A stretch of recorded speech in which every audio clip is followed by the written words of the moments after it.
Let's get started. First, I use ChatGPT to craft the perfect image prompt.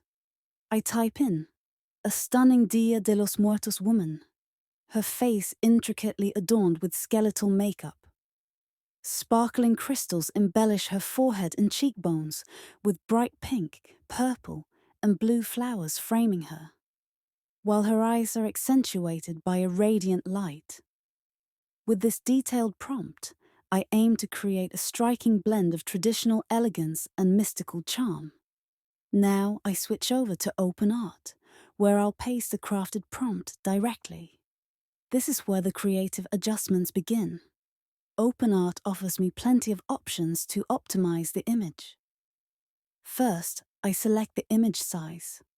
I decide on a square format, since it's ideal for my Instagram posts. Next, I adjust the number of steps. I want to ensure the AI has enough time to capture all the details accurately. I set the steps to a high number to get a sharp, high-quality image. After the first attempt, I considered changing the format to showcase the versatility of the display. I switched the settings to a portrait orientation, perfect for Reels.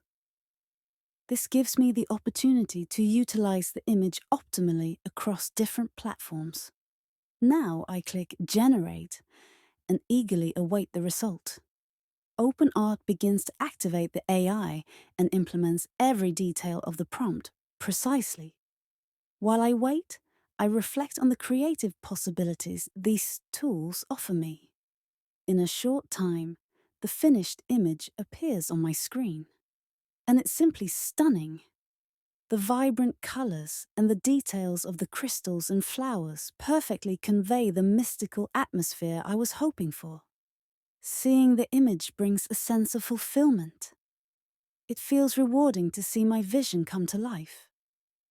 This process not only highlights the power of AI in creativity, but also deepens my appreciation for the art of digital design. I can't wait to share this masterpiece with my audience and inspire them to explore their creative journeys. The fusion of technology and artistry has opened a new world of possibilities for everyone, and I'm excited to see where it leads next.